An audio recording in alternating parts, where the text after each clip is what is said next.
What's up, T Rex fans? Wanted to give you another update on the Rex here.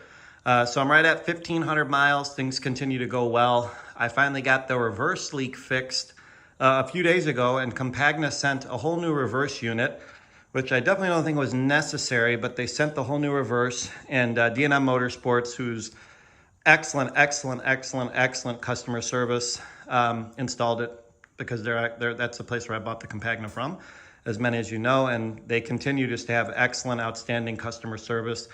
And that's part of the reason I don't mind owning these things, because I know if I run into a problem, D&M Motorsports is going to take care of things for me in a really quick fashion. So big props to them. Never had any issues with them. They're always on top of it, super supportive with these things.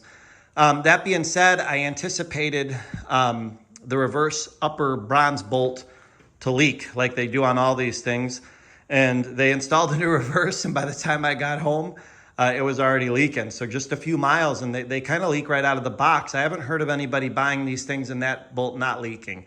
And I know how to fix it. You guys have seen it in my other videos using the red Permatex sealants on them. D&M did not have that. They ordered it. They're going to put it on all the new ones that come in, so you shouldn't have that problem.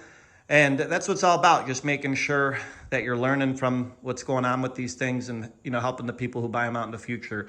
So anyways, I wanted to show you guys, they put a whole new reverse on. It's a great reverse still. My old one was good. It would function very nicely. It just had that leak to it. And this one, I'm gonna try to show you. Yeah, you can see that upper bolt there is leaking. And I put foam back here, as you can see, but it's leaking just really bad, and it hits the foam, and then I was hoping it'd absorb into the foam like my other fix. It's not. Instead, it's going down, and you can see pushing to the side back there.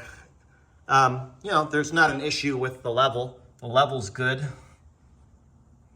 So, try to sneak in here to show you the level. There it is. Yeah, the level's good. It's right in the bar there. And this reverse is brand new. Another thing that I've done is I got rid of the Hindle system and put the Yoshi because the Hindle is really short and super doggone loud. It sounds great, but man, it can be a lot to deal with on a longer trip. And when I mean like longer trip, I'm talking like 20, 30 minutes. You just feel like your head is rattling. So I got rid of those. These Yoshi system is super nice. Same mid pipes, as you can see. You know, so these exhaust systems, the mid pipes are the same, and then you just put the can on the end. But this is a really nice exhaust system. It's way quieter. There's no restriction in it. It's just a wide open pipe. And as you saw in my dyno video, I had put these on the day I did the dyno. I make 197 horsepower to the wheels before my final tune. So great system. I like the Yoshi a lot more than the Hindle. It's way cheaper. I would highly recommend, if you're not a noise guy or value your hearing, you stick with Yoshi and don't do the Hindle system. They're the same price as far as I know.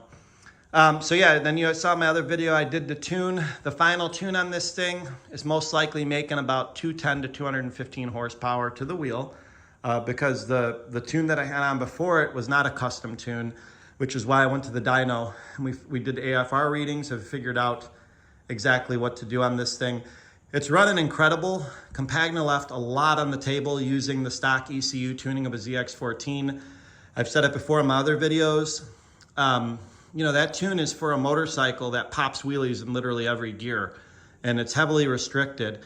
And when you put that tune onto a three-wheeler that's double the weight of the bike that can't pop wheelies, it's way more restrictive.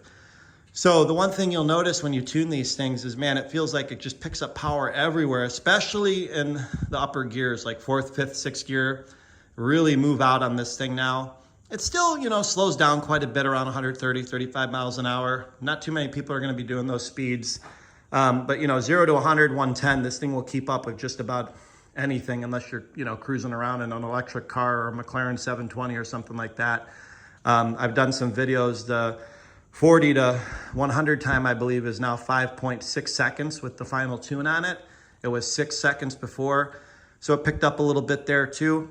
I still believe these things could be in the very low 11s, high 10s with a drag radial on the back. First gear is just pretty much non-existent if you floor it at this point.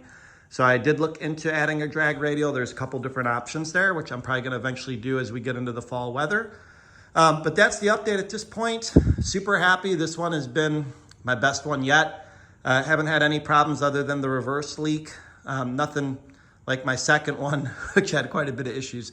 But big props out to D&M Motorsports. Big props to Chris down at Daytona Beach T Rex.